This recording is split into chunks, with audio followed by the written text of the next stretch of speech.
Hola. Soy Carmen, una madre trabajadora de 40 y tantos años, que vive en Getafe y cría a un hijo adolescente que está en la ESO. Trabajo en una pyme desde hace más de 10 años. Los fines de semana, mi mayor placer es pasear con mi hijo o ponerme al día con las series que tengo pendientes. Aunque parezca una vida perfectamente normal, he tenido que superar muchas dificultades para llegar a esta tranquilidad. La verdad es que me divorcié cuando mi hijo acababa de empezar la primaria. Mi exmarido se había hundido en la ludopatía, hasta el punto de que los acreedores venían a llamar a nuestra puerta, y éramos amenazados por prestamistas. Me di cuenta de que no podía seguir así. Desde entonces nunca más he soñado con tener pareja o volver a casarme. Entre cuidar de un hijo pequeño y trabajar para mantenernos, mi corazón se cerró. Sin embargo, hace poco conocí a un hombre que hizo tambalear esa convicción, y cuando ya soñaba con una nueva vida a su lado, descubrí, por pura casualidad, una verdad terrible. A partir de ahora, voy a compartir la historia inimaginable que viví. Probablemente os quedaréis con la boca abierta pensando cómo es posible que algo así ocurra en el mundo. Sea lo que sea que estéis imaginando, el impacto será sin duda mayor, así que os pido que os preparéis y me escuchéis con atención. Conocí a ese hombre a través del trabajo. Era empleado de una empresa proveedora de la nuestra. Se llamaba Javier García y era soltero. La primera impresión fue la de un hombre normal, pero hablaba de una forma muy suave. Explicaba las cosas del trabajo con calma, y si yo tenía alguna duda, respondía con toda la paciencia y amabilidad, sin mostrar jamás fastidio. Por eso, al principio, solo pensé que era un buen profesional. Sin embargo, extrañamente, empezó a sacar temas de conversación de carácter más personal. Carmen, ¿vas a hacer horas extra hoy? ¿Quieres que te traiga un café? Si tienes tiempo, me gustaría ir a cenar contigo un día de estos. Conozco muchos restaurantes buenos. Sinceramente, me sentí abrumada.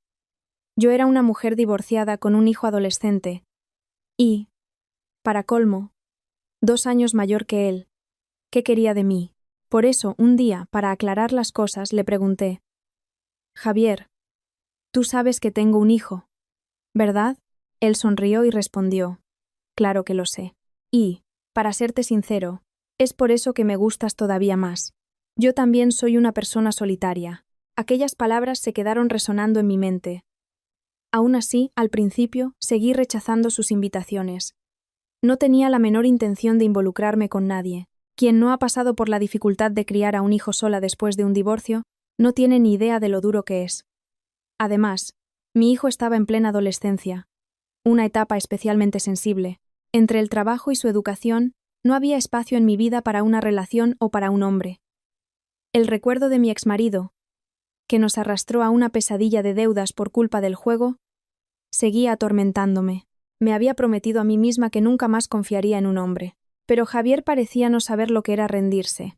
No insistía para que saliéramos, pero mantenía el contacto de forma constante, preocupándose por mi día a día. Carmen, hoy va a llover. ¿Has cogido paraguas? ¿Todavía no has comido? Aunque tengas mucho trabajo, no te saltes las comidas. Eran mensajes sencillos, de preocupación, pero con el tiempo, empezaron a tocarme de una forma extraña. ¿Cuánto tiempo hacía que nadie se interesaba así por mí? Pensaba que me había acostumbrado a vivir sola, pero su atención me dio una repentina sensación de consuelo y calidez. 3 meses después, acabé por abrir mi corazón. Respondí a uno de sus mensajes. Javier, ¿dónde está ese restaurante del que me hablaste? ¿Tienes tiempo este fin de semana? Y así fuimos a cenar juntos por primera vez. Fuera del ambiente de trabajo, se reveló como una persona aún más atenta y agradable. Sabía escucharme como nadie. Le hablé del divorcio, de las dificultades para criar a mi hijo, de los problemas en el trabajo. Normalmente, la gente se siente incómoda con estas conversaciones o despacha el asunto. Pero él lo escuchó todo hasta el final. Y al terminar, incluso me elogió. Carmen, eres increíble. Haber pasado por todo eso sola. No me imagino lo difícil que ha tenido que ser. Puede que otras personas no lo entiendan, pero yo creo que sí lo entiendo. Aquellas palabras hicieron que se me saltaran las lágrimas. Nunca nadie me había dicho algo así. A partir de ahí, empezamos a vernos con frecuencia. Salimos juntos más de medio año, y él siempre fue la misma persona. Si yo hacía horas extra, me esperaba en la puerta de la empresa para llevarme a casa. Si iba de compras el fin de semana, Venía conmigo para ayudarme a cargar las bolsas pesadas. Pero lo mejor de todo era la forma en que trataba a mi hijo, Miguel. Ya sabéis lo sensibles que pueden ser los adolescentes. A la mayoría no les gusta la idea de que su madre tenga novio. Era mi mayor preocupación. Sin embargo, fue Javier quien se acercó primero a Miguel. Miguel, ¿a qué juegos estás jugando ahora? Enséñame a mí también. ¿Ha pasado algo divertido en el instituto? ¿Te llevas bien con tus amigos? Al principio Miguel estaba claramente receloso. Respondía con monosílabos y evitaba el contacto visual. Pero Javier continuó tratándolo con cariño, y poco a poco vi a mi hijo abrirse. Un día Javier nos invitó a su casa. Carmen, venid a casa con Miguel. Os preparo la cena. A Miguel le gustan los espaguetis, ¿verdad? Fuimos entonces a su casa, un piso de 3 habitaciones en Madrid. Para un hombre que vivía solo, era bastante espacioso. Pero lo que más me sorprendió fue el estado de la casa. Era difícil creer que allí viviera un soltero. Estaba todo impecablemente limpio. El fregadero no tenía ni una sola marca de agua. El baño brillaba y todo estaba perfectamente ordenado. Mi hijo también miraba todo con los ojos muy abiertos. Ese día, Javier nos preparó los espaguetis. Estaban mucho más buenos que los de muchos restaurantes. A Miguel también le encantaron y se comió todo el plato. Durante la cena, Javier y Miguel hablaron de videojuegos. Y la conversación fluía de forma muy divertida. Se notaba que no estaba fingiendo interés, sino que se estaba divirtiendo de verdad. De vuelta a casa, Miguel me dijo algo que me dejó tranquila.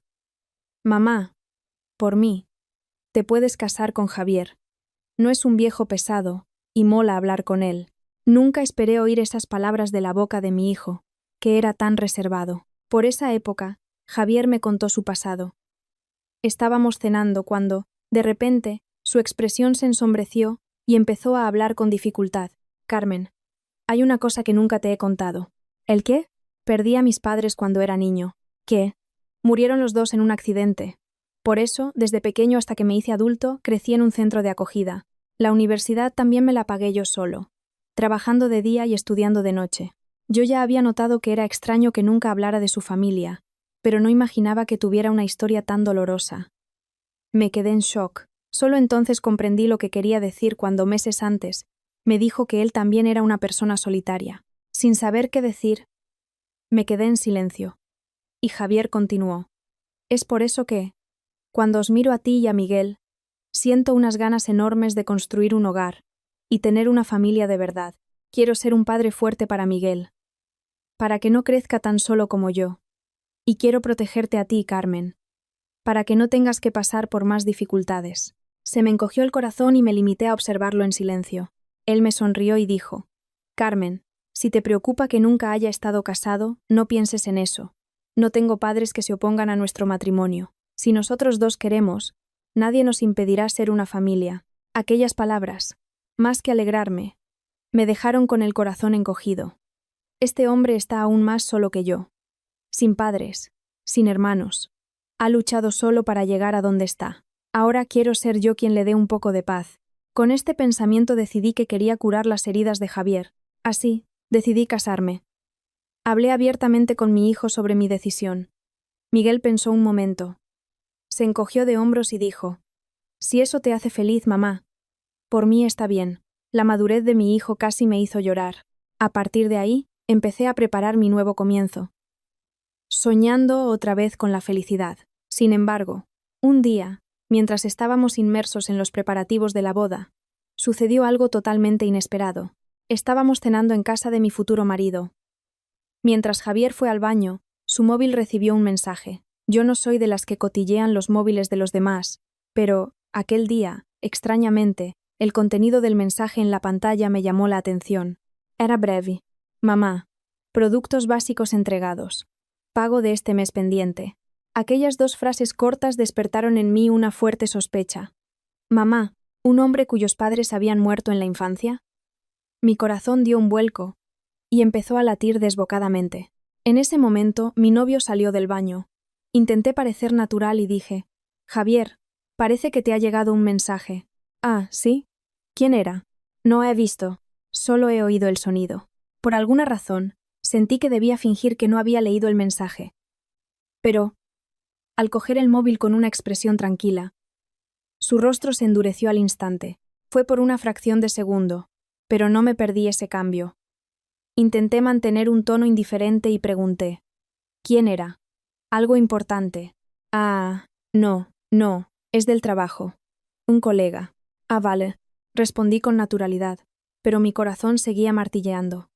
Había visto claramente el contenido del mensaje, pero él se estaba inventando una excusa que no tenía nada que ver, y lo hizo sin siquiera pestañear. Aquella noche cenamos, hablamos de la boda y volví a casa.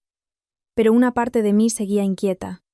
¿Qué demonios era ese mensaje para que tuviera que mentir? Y, pensándolo bien, el tono del mensaje era extraño. Parecía una comunicación de rutina, casi un código entre dos personas. La verdad es que, en aquel breve instante, había memorizado el número de quien envió el mensaje. El contenido era demasiado extraño como para ignorarlo sin más. Pasaron los días, pero el mensaje no se me iba de la cabeza. Por más que pensaba, aquello no tenía sentido. Tenía que haber una razón para que me mintiera, diciendo que era del trabajo. Tras varios días dándole vueltas al asunto, decidí llamar a ese número. Por supuesto, sabía que no estaba bien desconfiar del hombre con el que iba a casarme, pero me sentía demasiado incómoda como para seguir adelante con la boda sin aclarar aquello. Con el corazón encogido hice la llamada. El tono de llamada empezó a sonar. 1, 2, 3 tonos. Con cada tono, mi corazón latía más deprisa. De repente, al otro lado, oí la voz ronca de un hombre. Diga. Intenté controlar mi voz temblorosa para ocultar mi nerviosismo. Disculpe, ¿por casualidad conoce al señor Javier García? Hubo un breve silencio. ¿Quién habla? Soy la prometida de Javier. Vamos a casarnos. ¿Casarse? La voz del hombre denotaba sorpresa. Tragué saliva e hice la pregunta que me atormentaba. Sí, nos casamos el mes que viene. Mire, usted le envió un mensaje a Javier hace unos días. Si no es molestia, ¿podría decirme qué significaba? Mamá. ¿Productos básicos? ¿Se refería a la madre de Javier? Al otro lado, en lugar de una respuesta clara, solo oí su respiración. Mire, yo no sé nada. Si tiene dudas, pregúntele directamente a Javier. Por favor, no me diga eso. Es que el asunto de sus padres es delicado. La madre de Javier. ¿Está viva? Ya le he dicho que no sé nada. A mí me pagan por hacer entregas, eso es todo. ¿Entregas? ¿Entregas de qué? ¿Y a dónde? El hombre, dándose cuenta de que había hablado de más, elevó el tono de voz. Mire, ya he dicho que no tengo nada que decirle. Pregúntele a Javier. Y me colgó el teléfono. Me quedé mirando la pantalla oscura durante un buen rato. ¿Entregas? ¿Qué entregaba y a dónde? ¿Y por qué se había puesto tan nervioso? Era obvio que estaba ocultando algo. A partir de ese día, no pude dormir bien. Faltaban solo 2 semanas para la boda, y había descubierto un secreto perturbador sobre mi prometido. Mi paz había desaparecido, pero, cuando estaba con él, no tenía el valor de enfrentarme a él. Si estaba ocultando la verdad a propósito, yo tendría que fingir que no sabía nada para poder descubrir algo. Si él se enteraba de que yo sospechaba, podría destruir cualquier prueba. En ese momento un pensamiento me asustó. ¿Y si el hombre con el que hablé le contaba a mi novio sobre mi llamada? Afortunadamente, parece que eso no ocurrió. Por lo que entendí, él tampoco quería que Javier supiera que había hablado sobre las entregas. Finalmente, después de mucho pensar, decidí que tenía que descubrir el secreto por mí misma. Así, unos días después, con la excusa de que necesitaba tomar medidas en la habitación de mi hijo para unos muebles nuevos, volví a casa de mi prometido. Mientras Javier se duchaba, empecé a revolver los cajones del dormitorio y los del escritorio del despacho. Mis manos temblaban muchísimo. Me sentía como una ladrona. Sabía que no debería estar haciendo aquello en la casa del hombre con el que iba a casarme, pero no podía parar hasta encontrar una pista. En el dormitorio no encontré nada, pero al abrir un cajón del escritorio en el despacho, vi una carpeta con documentos, papeles de seguros, la documentación del coche y extractos bancarios. Conteniendo la respiración, empecé a analizar los extractos. Fue entonces cuando descubrí algo extraño. Todos los meses había una transferencia de 400 euros a un tal Manuel Sánchez. La misma cantidad, transferida religiosamente todos los meses, desde hacía más de 2 años. Manuel Sánchez, ¿Quién era este hombre? Sería la persona que envió el mensaje. 400 euros al mes durante 2 años era una cantidad considerable, mucho más de 10.000 euros. ¿Quién era él para recibir tanto dinero de forma continua? En ese momento, el sonido del agua en la ducha se detuvo. Me apresuré a poner los papeles en su sitio y salí del despacho. Me senté en el sofá y encendí la televisión, intentando parecer lo más natural posible. Mi novio salió del baño, secándose el pelo mojado con una toalla, y preguntó: «Carmen, ¿qué has estado haciendo?» Nada, solo estaba viendo la tele. «Me apetece un café». «¿Me haces uno, Javier?» Sonreí, intentando parecer la de siempre. Pero, por dentro, mi corazón parecía que iba a estallar. Está ocultando algo, y tengo que descubrir qué es. No puedo casarme sin saber la verdad. Este pensamiento martilleaba en mi cabeza. En los días que siguieron, continué representando el papel de novia feliz e ignorante. Me encontraba con Javier. Sonreía, y seguíamos con los preparativos de la boda. Reservamos el restaurante. Elegí el vestido. Fijamos la fecha para la sesión de fotos. Aunque yo ya había estado casada, para Javier era la primera vez, y quería que tuviéramos una ceremonia bonita, aunque fuera sencilla. Mi prometido seguía siendo cariñoso conmigo, pero para mí, su cariño ya no parecía el mismo. Cada vez que sonreía yo pensaba: ¿qué habrá detrás de esa sonrisa? El nombre Manuel Sánchez que vi en el extracto bancario no se me iba de la cabeza. Los 400 euros mensuales y el mensaje misterioso eran piezas de un rompecabezas que, juntas, formarían una imagen completa. Lo sentía. Intenté resolver la situación sola. Volví a llamar al número del mensaje, pero esta vez nadie contestó. Me sentía completamente perdida. Tras varios días de angustia, me di cuenta de que no podría hacer esto sola. Por eso, sin otra opción, llamé a mi primo. Santiago. Santiago trabajaba en la Policía Nacional, en una comisaría fuera de Madrid. Crecimos juntos en el mismo barrio, por lo que era más como un hermano para mí que un primo. Cuando me divorcié, Santiago fue el primero en aparecer para ayudarme con la mudanza. Y cuando mi exmarido aparecía para montar escándalos, era Santiago quien venía a resolver la situación. Con la desesperación de quien se aferra a una última esperanza, le llamé: «Santiago, ¿puedes ayudar a tu prima? ¿Qué pasa? ¿Ha ocurrido algo? ¿Ha sido el ludópata ese que ha vuelto a aparecer?» «No. No es eso. Es algo complicado. ¿Podemos vernos para hablar?» El fin de semana siguiente, me reuní con Santiago en una cafetería discreta. Tenía miedo de que mi hijo escuchara la conversación en casa. Le conté todo a mi primo, que me escuchaba con expresión preocupada, el mensaje en el móvil de Javier, la reacción nerviosa del hombre cuando le llamé, las transferencias mensuales, de 400 euros que encontré en los extractos. Santiago frunció el ceño mientras escuchaba y luego preguntó: «Prima, ¿ese tipo te dijo de verdad que sus padres habían muerto?» «¿No? Sí. Dijo que murieron en un accidente cuando él era pequeño y que creció en un centro de acogida. Pero el mensaje decía claramente productos básicos de mamá. Y él envía 400 euros todos los meses a una persona específica». Yo asentí con la cabeza. «Sí, y desde hace más de 2 años». Santiago suspiró. «Prima, ¿quieres que sea sincero? Por mi experiencia, esto no huele nada bien». Tragué saliva y pregunté: «¿Qué crees que puede ser?» «Todavía no lo sé. Pero tenemos que investigar. Déjame empezar por averiguar quién es ese Manuel Sánchez». Unos días después, mi primo me llamó. Su voz era grave. «Prima, creo que he encontrado al tal Manuel Sánchez. He conseguido localizarlo a través del número de móvil». «¿En serio? ¿Quién es?» «Es un pescador, dueño de un barco, de unos 50 y tantos años. Su dirección está en la zona de la Costa de la Luz, en Huelva». «¿Dueño de un barco de pesca?» «Sí. Creo que tenemos que hablar con él para averiguar algo más. Por eso te estoy llamando. ¿Quieres venir conmigo?» «¿Qué? ¿Ir a hablar con él en persona?» Dudé por un momento. Un miedo repentino se apoderó de mí. ¿Y si era mejor dejar las cosas como estaban? ¿Y si estaba removiendo algo que no debía? Pero, al mismo tiempo, estaba segura de que no podría subir al altar sin saber la verdad. Apreté los puños y respondí: «Sí, de acuerdo. Voy». «Perdona que te pida esto, sé que estás ocupado, Santiago». «No digas eso, prima. Estamos hablando de tu boda.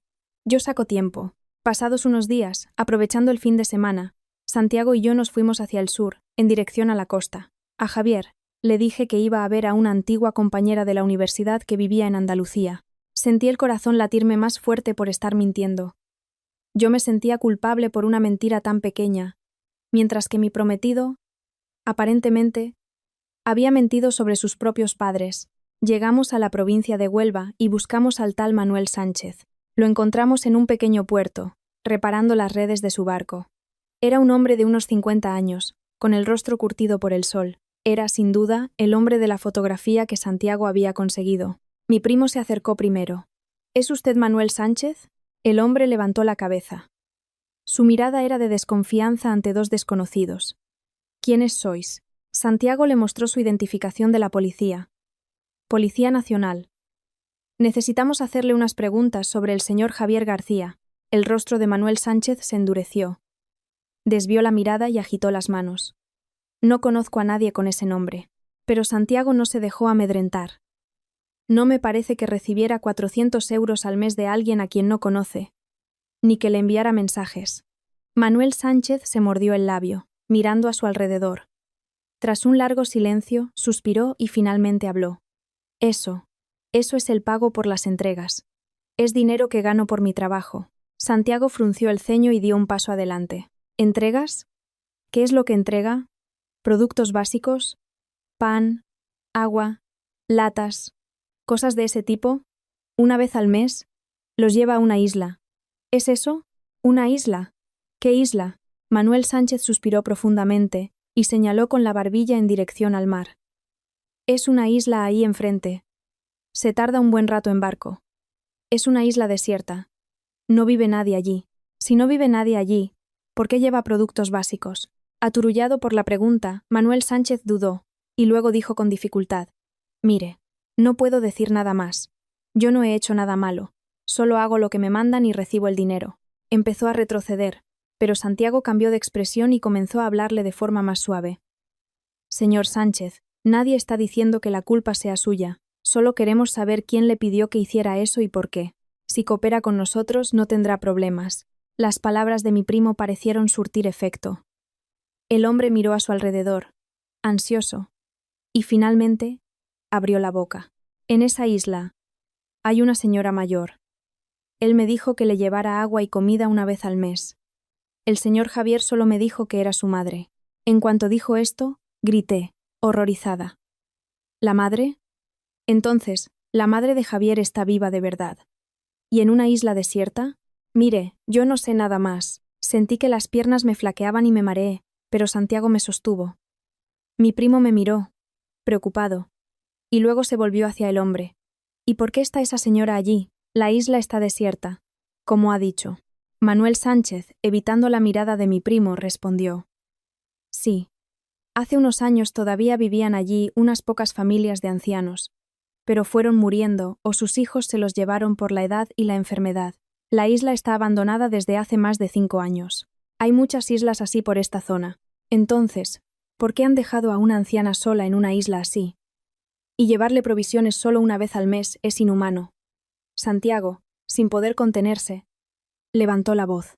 El hombre respondió, temblando. Yo no sé los detalles. El señor Javier me dijo que la madre no estaba bien de salud, que necesitaba estar en un sitio tranquilo para recuperarse. Dijo que tenía problemas mentales graves, que incluso intentaba hacer daño a la gente, y que ya la habían echado de varios hospitales psiquiátricos. Dijo que no tuvo otra opción que aislarla. Santiago se rió, incrédulo. ¿Qué? ¿Y usted se creyó esa historia? ¿Y consintió que una anciana se quedara abandonada en una isla desierta? Si su hijo lo decía, ¿qué iba a hacer yo? Yo solo hago mi trabajo, y recibo mi dinero. Santiago preguntó, con una voz gélida. ¿Ha visto a la señora personalmente? A veces. Hay veces que solo dejo las cosas y me voy. Cuando hace buen tiempo, a veces está fuera y la veo. ¿Y qué aspecto tenía? Ante esta pregunta, Manuel Sánchez se calló. Santiago suspiró e insistió. Señor Sánchez, respóndame con sinceridad. ¿La señora le parecía realmente enferma mental y agresiva? Manuel Sánchez miró al suelo durante un largo rato, y luego murmuró. Para serle sincero, no me lo parecía. No parecía una enferma mental. Parecía más bien una vieja asustada. Santiago apretó los dientes, conteniendo la rabia. En ese momento, en estado de shock, dije sin pensar: «Llévenos a esa isla. Usted sabe cómo llegar». Manuel Sánchez dio un respingo, agitando las manos. «No puedo. Si el señor Javier se entera, no me lo perdonará». Le prometí, secreto absoluto. Ante su reacción, mi primo endureció la mirada y le dio un ultimátum. Esto podría considerarse un delito. Si no coopera, podría ser acusado de complicidad y enfrentarse a una pena de prisión grave. Lo entiende. Las palabras de Santiago hicieron que Manuel Sánchez se pusiera blanco como la cera. Pero yo solo hice lo que él me mandó. Exacto. Si coopera ahora, es un testigo. Si no coopera, se convierte en cómplice. La elección es suya. Manuel Sánchez dudó durante un largo rato. Estaba tan nervioso que empezó a sudar. Finalmente, asintió con la cabeza. Está bien, pero les aviso. Aquello no es sitio para personas. No hay electricidad, no hay agua corriente. Prepárense bien antes de ir. Me quedé sin palabras. Él mismo admitía que no era un lugar habitable, y sin embargo, sabiendo que una anciana estaba allí sola, aislada por el mar, hizo la vista gorda y la abandonó a su suerte. Me quedé horrorizada. ¿Por qué mi prometido habría encerrado a su propia madre en un lugar así? No podía entenderlo, ni creerlo. A la mañana siguiente, embarcamos en el barco de pesca de Manuel Sánchez. Para asegurarnos de que no huyera durante la noche, aparcamos el coche frente a su casa y estuvimos de guardia toda la noche. El día del viaje a la isla, el cielo estaba despejado, pero el viento era cortante. El barco se balanceaba violentamente con las olas. Yo, que rara vez he montado en barco, me sentía mareada, pero mi corazón estaba aún más agitado. Santiago me preguntó, preocupado: «Prima, ¿estás bien?» Sí, un poco mareada, pero aguanto. ¿Tú eres el qué? Gracias por esto, Santiago. Siento que tengas que estar montando en barco un fin de semana por mi culpa. Esto no es solo por ti, prima. Como policía, no puedo ignorar una situación de maltrato a una persona mayor como esta». Miré el rostro de mi primo y suspiré. Estaba mareada, ansiosa, y por otro lado, todo aquello parecía irreal. Hacía solo 10 días. Yo era una novia feliz, soñando con un nuevo comienzo junto a un hombre cariñoso. Aquel tiempo parecía ahora una mentira. Tras un largo viaje luchando contra el mareo, llegamos finalmente a una isla cubierta de vegetación salvaje. Manuel Sánchez arrimó el barco a unas rocas y amarró la cuerda. «Podéis bajar. Yo espero aquí, no tardéis mucho. Si el viento aumenta, las olas se ponen peligrosas». Mi primo se volvió hacia él. «¿No viene con nosotros? Yo no subo ahí. Incluso cuando vengo a dejar las cosas. Lo hago rápido y me voy». Su expresión era extraña. Parecía tener miedo, o quizás remordimientos. «Santiago, para prevenir cualquier eventualidad», dijo con firmeza, «ni se te ocurra huir y dejarnos aquí. Eso no solucionará nada. Al contrario, si no doy noticias, las cosas se complicarán aún más para ti. Así que no tengas ideas estúpidas». Manuel Sánchez suspiró y asintió con la cabeza. Poco después, Santiago y yo trepamos por las rocas y pisamos la isla. La primera sensación fue de un silencio profundo. El sonido de las olas, del viento, de los pájaros, aparte de los sonidos de la naturaleza, no se oía nada más. Ningún sonido de la civilización. Era un lugar donde los vestigios humanos eran prácticamente inexistentes. Siguiendo las indicaciones de Manuel Sánchez, subimos por un sendero estrecho, con la vegetación llegándonos a la cintura. Apenas se le podía llamar sendero, pues casi no había marcas de paso. Aunque Manuel Sánchez viniera allí una vez al mes, parecía que se limitaba a dejar las cosas cerca de las rocas y se iba. Cuando finalmente pasamos una pequeña colina, avistamos algo que parecía una aldea. Había 5 o 6 casas rodeadas por muros de piedra, todas ellas abandonadas, casas con tejados derrumbados, paredes en ruinas, portones caídos. Era evidente que nadie vivía allí desde hacía mucho tiempo. En ese momento Santiago señaló una casa. «Prima, mira allí». En el extremo de la aldea había una casa en mejor estado que las otras ruinas. Al menos, todavía tenía tejado, y en el patio había algo tendido. Cuando nos acercamos, vimos que era ropa. Una toalla vieja y ropa interior estaban colgadas en un tendedero, todo tan descolorido que era imposible adivinar el color original. Frente a la casa había decenas de botellas de agua vacías, apiladas, Aquellas botellas de plástico vacías eran el testimonio silencioso del tiempo que la madre de Javier había pasado abandonada en aquel lugar. Se me hundió el corazón.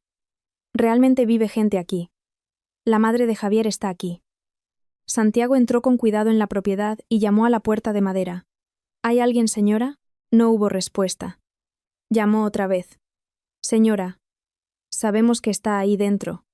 Hemos venido a ayudarla. ¿Podemos abrir la puerta? Oímos un pequeño ruido dentro. Y después, el sonido de algo arrastrándose por el suelo. Parecía el sonido de unos pies arrastrándose. Solo de oírlo, sentí un escalofrío. Minutos después, la puerta chirrió y se abrió una pequeña rendija. Por esa rendija apareció un rostro. En ese momento, me quedé helada. Era una mujer, de unos 70 años aparentes, pero su aspecto era tan impactante que me quedé con la boca abierta.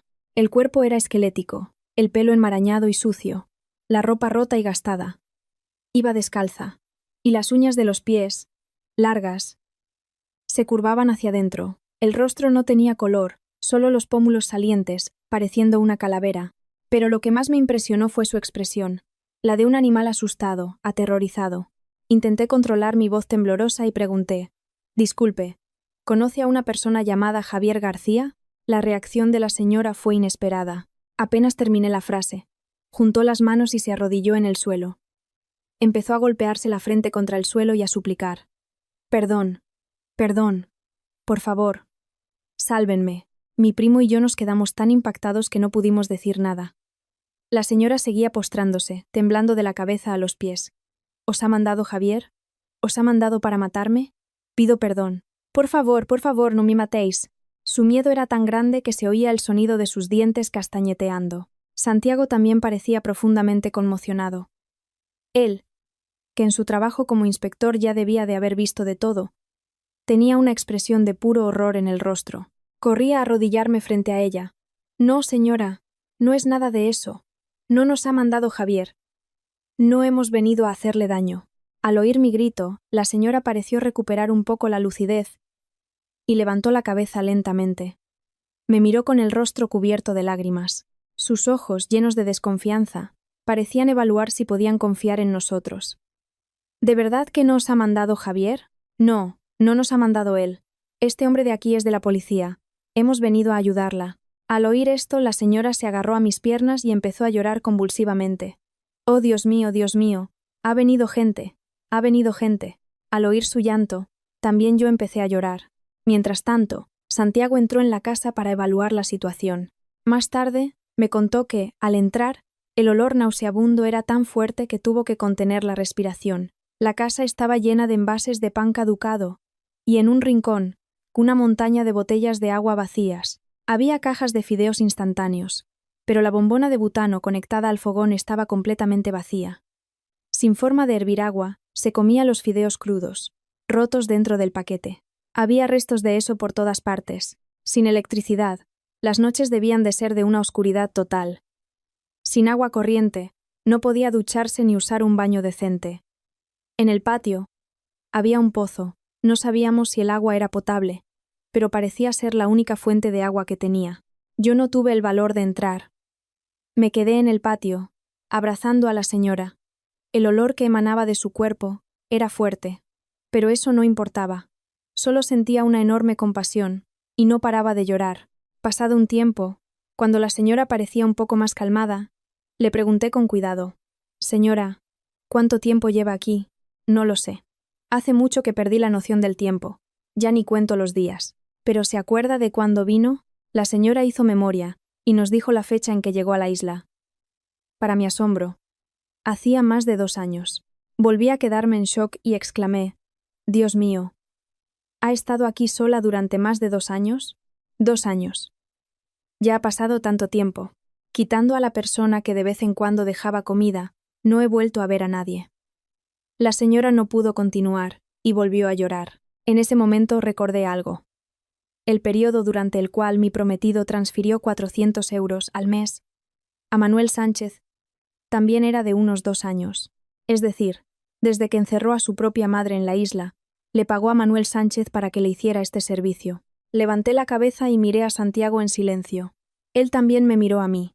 No necesitamos decir nada para saber lo que el otro estaba pensando. Tenemos que sacar a esta señora de aquí. Ahora mismo. Cuando intenté ayudarla a levantarse, Santiago rápidamente se arrodilló de espaldas a ella. Prima, ayúdame a ponerla a mi espalda.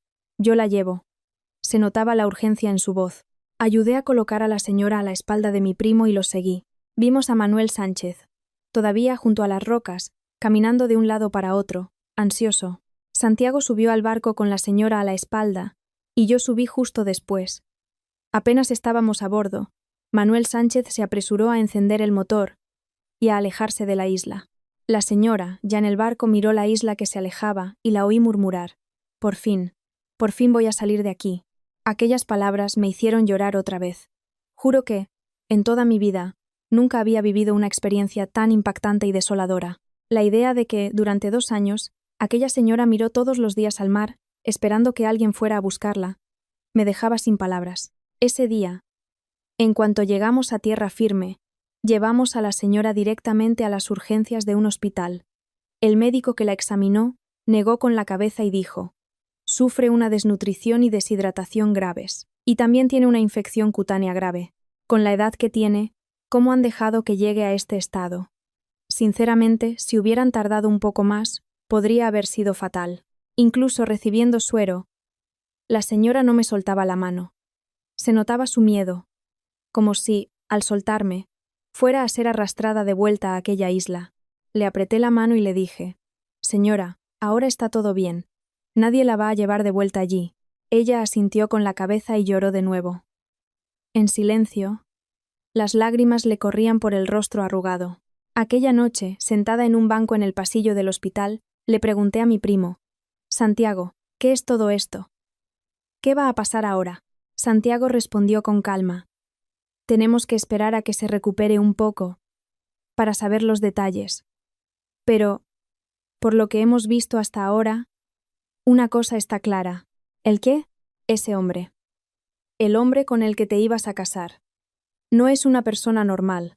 No pude decir nada.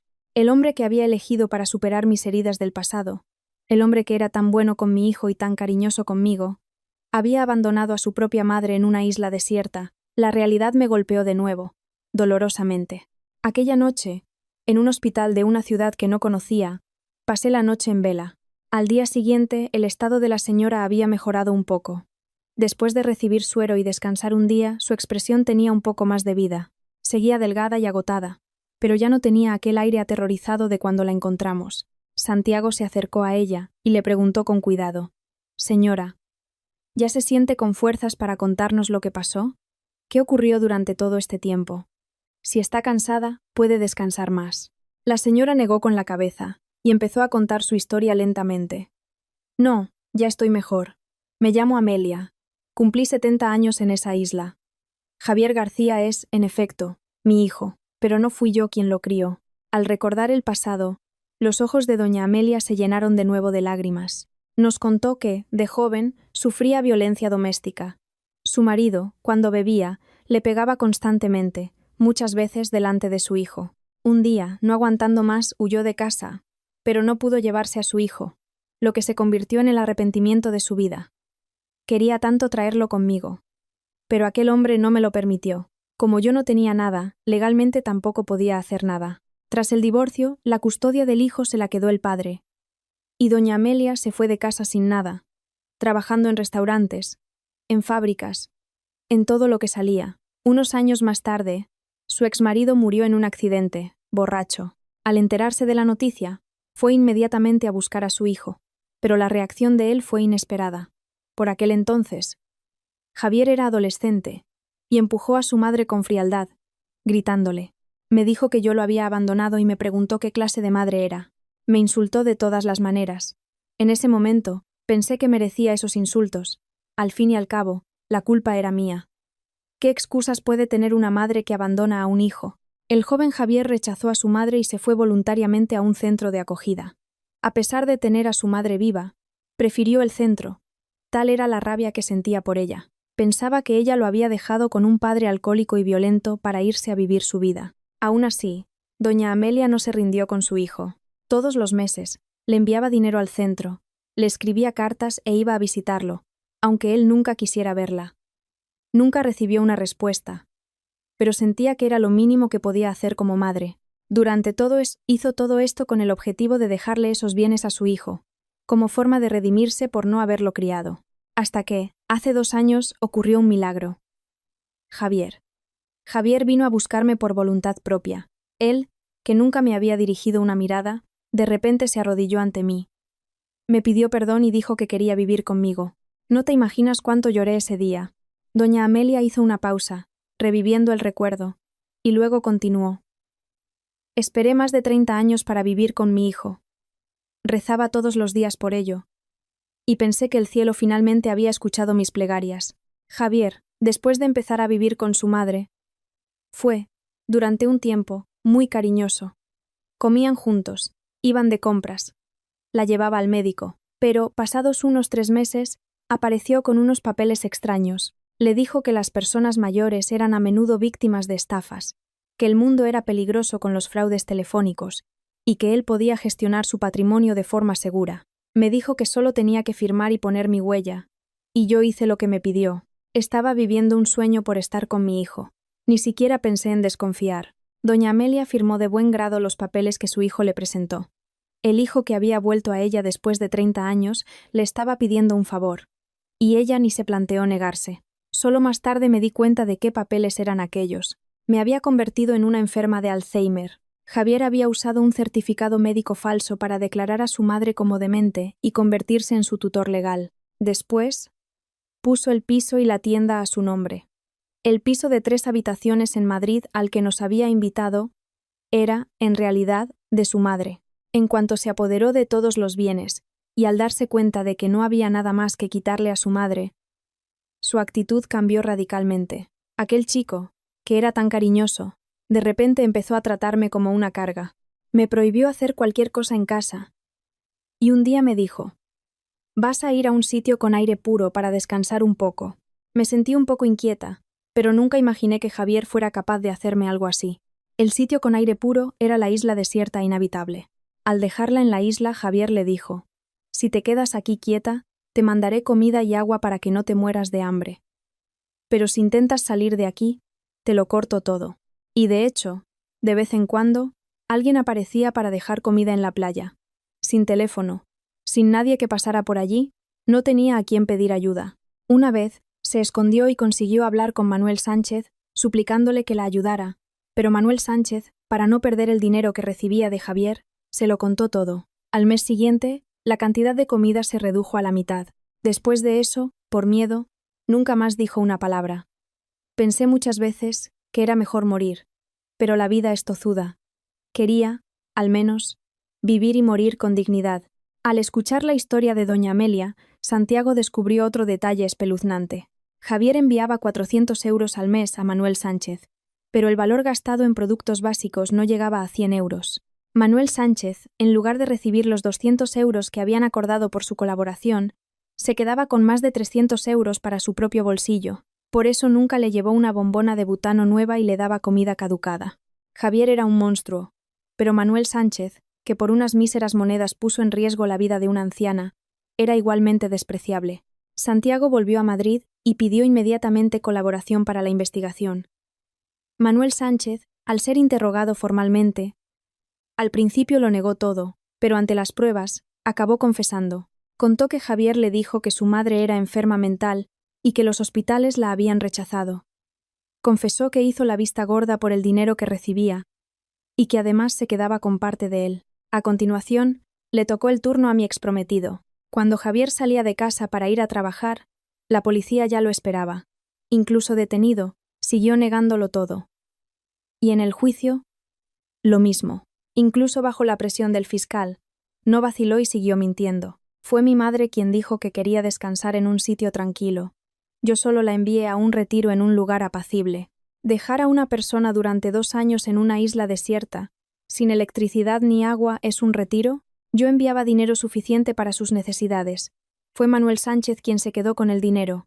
Como estaba ocupado trabajando, no pude verificarlo. Pero cuando le presentaron el certificado médico falso de demencia, su expresión finalmente flaqueó. Doña Amelia, tras varios exámenes, No presentaba ningún signo de demencia. Al final, Javier García fue condenado a 8 años de prisión por secuestro, abandono de ascendiente, falsificación de documentos y estafa. Manuel Sánchez fue condenado a 2 años por complicidad y negligencia. Así, el hijo desalmado y su cómplice sin escrúpulos recibieron su sentencia. Doña Amelia, tras recibir tratamiento y recuperar la salud, se fue a una residencia de ancianos. De vez en cuando, Santiago y yo vamos a visitarla, y siempre que vamos, me coge de la mano y me dice lo mismo. Carmen, ¿verdad? No lo pareces, pero tienes un hijo adolescente. Yo asentía con la cabeza en silencio. Si no fuera por una madre como tú, yo habría muerto en esa isla. Gracias. Si las cosas hubieran sido diferentes, podrías haber sido mi nuera. Es una pena. Yo le apretaba la mano y le decía, aunque ese no fuera nuestro destino, vendré a visitarla siempre que pueda. Cuídese mucho. Después de esto, luché para recuperarme de aquel shock y volver a mi rutina. Me había visto envuelta en un torbellino de acontecimientos a pocas semanas de mi boda. Un día, cuando finalmente empezaba a sentirme más tranquila, recibí una llamada inesperada. Javier, el hombre que un día fue mi prometido, había pedido verme en la prisión. Sinceramente, no quería ir. Solo de pensar en verle la cara, sentía un escalofrío. Pero, por otro lado, quería oír de su boca el porqué de todo aquello. Tras mucho dudar, decidí ir. Al otro lado del cristal estaba Javier. Vestía el uniforme de la prisión, pero su expresión era sorprendentemente tranquila. Fui directa al grano. ¿Por qué lo hiciste? ¿Cómo pudiste hacerle eso a tu madre y luego, con la mayor naturalidad, pensar en construir una familia en esa casa? Javier sonrió de lado. ¿Por qué? ¿Crees que a esa mujer se la puede llamar madre? Me abandonó, siendo un niño, con un alcohólico violento para irse a vivir su vida. Eso no es una madre. Yo no he hecho nada malo. Ella me abandonó primero. Yo solo hice lo mismo. Así estamos en paz, Javier. Hasta el final, no admitió su culpa. Me di cuenta de que no había nada más que decir. Suspiré y me levanté para irme. Mientras me alejaba, dijo, pero lo que sentía por ti, Carmen, era de verdad. Y de verdad quería ser un buen padre para Miguel. Ella me abandonó. Pero tú, incluso con un exmarido que te hizo sufrir, protegiste a tu hijo. Tú eras diferente a mi madre. Yo negué con la cabeza y dije, no hay madre en el mundo que no quiera a su hijo, solo que las circunstancias a veces no lo permiten. Tu madre se vio obligada a renunciar a ti. Tú elegiste abandonar a tu madre. Son cosas incomparables. Si no quieres arrepentirte, no te arrepientas. Vive el resto de tu vida negando el amor de tu madre. Ese será tu mayor castigo. De vuelta archiví una llamada de mi hijo. En ese momento sentí una gratitud inmensa por esa llamada. Claro que, en una familia, a veces hay malentendidos y discusiones, pero si hay confianza y amor, siempre es posible recuperar la felicidad del día a día. Por eso, si en este momento sentís algún resentimiento o distancia hacia vuestra familia, no dudéis, dad el primer paso. Con esta experiencia, me di cuenta de forma visceral de lo valioso que es poder amar y ser amado por nuestra familia. Espero que todos los que habéis escuchado esta historia tengáis un día tranquilo, en el seno de un hogar feliz. Me despido ahora. Gracias a todos por haberme escuchado.